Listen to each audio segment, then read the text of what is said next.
ቤቱን ካሁን በፊት ፎቶ አንስታ ለደላላ ሰጥታው ነበረ። እንግዲህ ግዢውን የሚገዛ ሰው ተገኝቶ አስማምታ ዋጋውን ለመሸጥ ዝግጁ ካደረገች በኋላ ወደ ቤት እንደመጣች ቀጥታ ነገር ነበር የፈለገችው። ያ ነገር ደግሞ አልሳካላት ሲላት ከካሊብ የምታገኘው ገንዘብ በጣም አነስተኛ ስለሆነ ስታውቅ ድርጅቱን አካፍለሽ ስትለው እሱ ያባዬ ነው፣ እኔ ምንም የለኝም፣ ደሞዜ 10 ሺ ነው፣ ከ10 ሺው ላይ 5 ሺ ቀንሼ እሰጥሻለሁኝ፣ ከዛም ላይ ደግሞ አስቤዛ የተቆራረጠለት አለ ከዛም ይቀነሳል ብሎ ሲላት እንደዚህ ነው አይደለ በቃ ብላ ያው ገንዘብ አላገኘሁም በማለት ቤቱ የግሌ ነው፣ ቤቱን ሸጬ የፈለኩትን አደርጋለሁ ብላ ነበረ። ነገር ግን ቤቱ በስሙ አይደለም። ሰላም ሰላም፣ ውድና የተከበራችሁ የቻናላችን ቤተሰቦች እንኳን ሰላም መጣችሁ። እንግዲህ ቲና ገና ለገናው ካሌብ ሊያገባ ሴት ቤት ድረስ እያመጣ ነው እኔ ሳልወጣ በማለት የተነሳ ኤደን እዚህ ቤት መጥታ ከካሌብ አባት ጋር እያወራች በነበረበት ሰዓት ዳኒና ቲና ተያይዘው ሲገቡ ኤደን እቤት ቁጭ ብሎ ሲያያት ዳኒ በጣም ነበር የደነገጠው። ኤደንም ተንስታ እንተዋወቅ ኤደን እባላለሁ ስትላት እሷም በመጥፎ አይን እያየቻት እኔ ቲና እባላለሁ ነበር ያለቻት። ልትወጣ ስትል መጣችሁ ስትል በቃ ካሌብ አንተ ተነሳና ሸኛት ብለው ሲሉ አይ ችግር የለውም እኔ ሸኛታለሁ ብሎ ሲነሳ ዳኒ አንተ ምን ቤት ነህ እሷን ምሸኛት ብላ ስታፈጥበት ነበረ ቲና። አይ ችግር የለውም እኔ እሸኛታለሁ በማለት እንግዲህ ኤደንን እሸኛለሁ ብሎ ተንሶ ከቤት ተያይዘው ሲወጡ ኤደን ግን በሚያደርገው ድርጊት ሁሉ ፊቷ በጣም ነበረ ቀይር ያለችበት። ቢለምናትም ራሱ መሆነሽ ነው ቢላትም በተደጋጋሚ እዚህ ቤት መመላለስ አብዝተሻል፣ ምን እንዳገኘሽ አላውቅም ብሎ ሲጠይቃት ኤደንም ይልቅንስ አንተን ልጠይቅህ አማቾቼ ብለህ ቤተሰቦቼ ብለህ አስተዋውቀኝ ካበቃህ በኋላ እዚህ ቤት ተመልሼ እንዳልመጣ ያደረከኝ ነገር ምን እንዳስቀመጥክ ምን እንዳለ ከጀርባህ አንተን ልጠርጥርህ እንጂ እንዴት እኔን ትጠረጥረኛለህ በማለት ሲቀያየሙ ነበረ። ቲና በጣም ነው የተቀየረችው። ዳኒ በተደጋጋሚ ጊዜ እንድትረጋጋ ቢነግራትም እሷ ግን በፍጹም ልትረጋጋ አልቻለችም። በተደጋጋሚ ይሄ ቤት የራሷ እንደሆነ የማንም እንዳልሆነ የፈለገችውን የማድረግ መብት እንዳላት እየዛተች ትገኛለች። ትሁት ጋር ኪችን ሄዳ እንደለመደችው እንደስከዛሬው ልትጫወትባትና ልትመታት እጇን ስትዘረጋ እጇን ወደዛ ገፍትራት ይውልሽ ይልቅንስ አድበሽ ብትወጪ ይሻልሻል፣ አልወጣም ካልሽ ግን ደብድቤ እዚህ ቆሻሻ ማስገቢያ ውስጥ ነው እማስገባሽ ስትላት ደንግጣ ቶሎ ብላ ነበር የወጣችው። ልክ ዳኒና የካሌብ አባት ቁጭ ብለው ባሉበት ሰዓት ወደ እነሱ ጋር ሄዳ አባዬ ማለቱ ቀርቶ ራሱ የካሌብ አባት እርሶ አንከበርም ካሉ ስትል ዳኒ በሁኔታ በጣም ተገርሞ አረ ቲና እባክሽን አትቅለሊ፣ በጣም ቀለልሽ እኮ ምንድን ነው እንደዚህ መቸኮል፣ በኋላ ትጸጸቻለሽ ተይ ብሎ ቢላትም የኔ ፍቅር ግን አንተ ምንድን ነው እንደዚህ የቀየረህ? እስከ ዛሬ ለአንተ ብዬ አልነበረ እንደ ይሄ ሁሉ እኮ ያደረኩት ለአንተና ለእኔ ብዬ እንጂ እኮ ለማንም ብዬ አይደለም። እኔ ካሌብ ምንም አላደረገኝም፣ አንተን ለማግኘት ስል ነው ይሄን ያደረኩት እና እንዴት ነው ግን አሁን ተይ ብለህ የምትለኝ ስትለው ነበረ። እኔ ተይ አላልኩሽም፣ ግን ተረጋጊ ይደርሳል ነው ያልኩሽ እንጂ ይቀራል ወይም ደግሞ ለእኔ አይደለም እንደዚህ የምትሆኘው አላልኩሽም። ግን ተረጋግተሽ ነገሮችን ቀስ ባለ ነው እንጂ እንደዚህ ማድረግ የለብሽም። አትፍጠኝ። ቆይ እስከ ዛሬ ከኖሩበት ቤታቸው በአንድ ቀን ልታስወጣቸው ነው እንዴ ስትል፣ አዎ አስወጣቸዋለሁኝ። ለዚሁም እኔ ስለሆንኩ ነው እንጂ እስከ ዛሬ የሚያስቀመጥኳቸው፣ ሌላ ቢሆን ኖሮ ወዲያውኑ ነበረ መንቅሮ የሚያስወጣቸው ብላ ስትል እንግዲህ የካሌብ አባት ይሄ ቤት ለምን ይሸጣል? ቤቱ እኮ የሁላችንም ነው ብለው ሲሏት አይ ወደህና ፈቅደህ ፈረመህ ሰጥተኸኛል፣ ካሁን በኋላ የኛ ነው ማለት አይቻልም የኔ ብቻ ነው ስትል አምኜሽ በቃ እንደዚህ ጉድ ትሰርኛለሽ ብለው ሲሏት አሁን ምንም ወሬ አልፈልግም በማለት ከዳኒ ጋር ተያይዘው ወደ ውጭ ወጥተው ነበረ። ካሌብም እሷን ላለማየት ከቤት ወጥቶ ነበር። ወደ ቤት ሲመለስ እባክህን ልጄ ለእሷ ብለህ ቤትህን እየለቀቅ አትሂድ ብለው ሲሉት አባዬ ነገሩ እኮ ፍርጥርጡ ይውጣ ብዬ ነበር፣ ነገር ግን አንተ ቆይ ያልህ ጊዜውን አራዘምከው። እኔ ደግሞ እሷን ባየኋት ሰዓት እነቃት ነቃት፣ ግደላት ግደላት የሚል ስሜት ነው የሚሰማኝ እና በፍጹም እኔ እሷን እዚህ ቤት ላያት አልችልም። ሁለታቸውንም ማየት አስጠልቶኛል። እነሱ የሚመጡ ከሆነ እኔ ደግሞ ከዚህ ቤት ቀድሜ መውጣት አለብኝ ብለው ሲመልስለት ነበረ።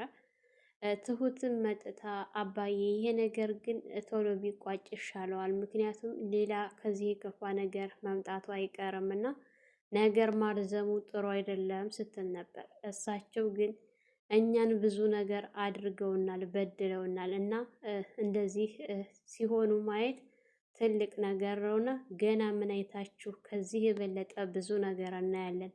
ልጆቹ እኮ ሁለታቸውን መስማማት አልቻሉም እየተባሉ ነው። ከዚህም በላይ እናባላቸዋለን። መጨረሻቸውንማ እኔው ከራሳቸው እስከሚመጣ ድረስ መቼም ሙሉ አያድርም፣ ሳምንት አይቆይምና ከራሳቸው ይመጣል እና ተረጋጉ። ትሁት እስኪ አንቺም ተረጋጊ፣ ግድ የለሽም ሳምንት ብቻ ነው ብሎ ሲላት አባዬ አንተ ካልካል አቅም እንጂ እንደኔ ግን ነገሩ ከዚሁ ቢቋጭ ይሻላል ባይነኝ ስትላቸው ነበር። ግድ የለሽም ሁሉም በራሱ ጊዜ ይወጣል፣ አንድ ቀን ይፈነዳል፣ መፈንዳቱ አይቀርም ብለዋት ነበር። ካሌብ ቤቱ ገብቶ ከአባቱ ጋር እያወራ በነበረ ሰዓት ትሁትን ቡና አፍሊልን ብለዋት ቡና ልታፈላላ ወደ ኪችን ገብታ ጉድ ጉድ ባለችበት ሰዓት ዳኒ መጥቶ ነበረ። ዳኒ በቃ ባንዴ ከቤት ሰራተኝነት የቤት እመቤት ሆንሽ አይደለም ምናምን እያለ ሲቀባጠር ነበረ። ብዙ አትቀባጥር፣ ብዙ አታውራ፣ ይልቁንስ የራስህን የመጣህበትን ነገር አላሳካ በጊዜ ከዚህ ቤት ለመጥፋት ሞክር፣ አልተሳካልህም ብላ ስትለው ነበረ። እኔ ግን አንቺን አለማድነቅ አልችልም፣ በጣም ነው ያደነኩሽ እያለ ሲተርትባት ነበረ። ይልቁንስ አሁን ስራ ከሌለህ ብትወጣልኝ ይሻላል ስትል እሺ በማለት ከኪችን ወጥቶ ወደ ቲና ጋር ተያይዘው ብቻውን ጥሏት እየሄደ ባለበት ሰዓት እሷም ተከትለው ስትመጣ ምንድን ነው እየተከታተልሽ ነው እንዴ ብሎ ሲያት አይ እየተከታተልኩ ሳይሆን አንተ ጋር እየመጣሁኝ ብጠራህ አሰማኝም እና ለዛ ነው ሩጭ የደረስኩብህ፣ የት ልትሄድ ነው ስትለው እምሄድበት አለኝ ቀጠሮ ብሎ ሲላት ቀጠሮ ካለህ በቃ እኔም አብሬ ሄዳለሁ ስትል ያው እሱ ወደ ኤደን ጋር መሄድ ነበር የፈለገው። ኤደን ላለ ማለት ጓደኞቼ ነበር ያለ እና እኔም አብሬ ሄዳለሁ ስትል አይ አንቺ አትሄጂም እንዴ በእኔ ታፍርብኛለህ እንዴ አትሄጂም ብለህ የምትለው ስትለው እንደዛ ማለት ሳይሆን አንቺ ጋር እመጣለሁ ብዬ ስላልነገርኳቸው ለዛ ነው፣ ድንገት ሰው ይዞ መሄድ ደስ ስለማይል ስለማልወድ ነው፣ ታውቂያለሽ አይደል እኔን ጸባይ ሲላት ነበረ። በቃ እንደዛ ከሆነ እሄዳለሁ የምትይ ከሆነ ወደ ቤት እንሄድ ብሎ ሲላት እኔ እኮ ቤቱ አስጠልቶኝ ዘና ማለት ፈልጌ ከአንተ ጋር ልዝናና ነበረ እንጂ ወደ ቤት መመለስ አይደለም ፍላጎቴ ስትል በቃ እኔ ሌላ ቦታ የመሄድ ፍላጎት የለኝም፣ ጓደኞቼ ጋር ካልሄድኩኝ የትም አልሄድ እቤት ነው የምሄደው ብሎ ሲላት እንግዲህ የግድ አማራጭ ስላልነበራት ወደ ቤት ነበረ ተያይዘው የገቡት። እቤት ስትገባ በቃ ምንም ሰላም አልሰጠቻቸውም። ገና እንደገባች ነበረ መነታረክ የጀመረችው። ግን ቢሆንም ዳኒ በጣም ተቆጥቶ ከቤት ሲወጣ ተከትላ ወጥታ ለምናው ይቅርታ ጠይቃው ነበረ። ነገሮችን እንደዚህ አላደርግም በቃ እሺ እንመለስ ስትለው አይ እኔ አሁን አልመለስም፣ ትንሽ ወጣ ብዬ አየር አግቼ ነው የምመለሰው እንጂ አሁን አልመለስም፣ ከፈለግሽ አንቺ ተመለሽ ብሏት ነበረ። ተለያይተው ወደ ተለያየ ቦታ የሄዱት ካሌብ ቡና አፍልታላቸው ትሁት ቡናቸውን እየጠጡ በነበረበት ሰዓት በዳኒ ተናዳ ዘላ ነበረ ቤት የገባችው። እቤት እንደገባችው እማወራሃለኝ ስትለው እሺ አውሪ ብሎ ሲላት እኔ እንድንፋታ ፈልጋለሁኝ፣ እንድንፋታ ስፈልግ ደግሞ ንብረትህን ታካፍለኛለህ ስትል የትኛው ንብረት ደሞዜ እንደሆነ አይተሸዋል ብሎ ሲላት አይ ደሞዝህን ሳይሆን ድርጅቱን ስትል ድርጅቱ እኮ የአባዬ ንብረት ነው የኔ ንብረት አይደለም፣ ነው የአባዬ ንብረት እንድሰጥሽ ነው የምፈልገው ብሎ ሲላት የአባት ማለት ያንተ ነው። እኔ ምንም የለኝም። ያለኝን ደግሞ እየሰራሁትን ሰጥቼሻለሁኝ። መቼ ነው የሰጣኝ ስትል ነበር። በተደጋጋሚ ስትጠይቂ ስሰጥሽ ነበረ። ብር ደግሞ አላቂ ነው አልቋል። አንቺ የጠየቅሽኝም በሙሉ ሰጥቼሽ ጨርሻለሁ ብሎ ሲላት በጣም ተናዳና ተበሳጭታ ነው ይሄ የመጨረሻ ንግግሬ ነው፣ ከዚህ በኋላ ግን እንዳትጸጸት በማለት ምንም አልጸጸትም አብሽሪ ሲላት ቀጥ ብላ ወደ ክላስ ነበር የሄደችው። ክላስ ከሄደች በኋላ የካሌብ አባት በሁኔታው በጣም ተገርመውና ተደናግጠው ያስቀመጡት ወረቀት ስለነበረ ያን ወረቀት ለማምጣት ሲሄዱ ሻንጣ እያዘጋጀች ነበረ ያዩት። ነገር ግን ሻንጣውን ስታዘጋጅ ለራሷ የምታዘጋጅ እና ለራሷ ከቤት ወጥታ የምትሄድ ነበረ የመሰላቸው።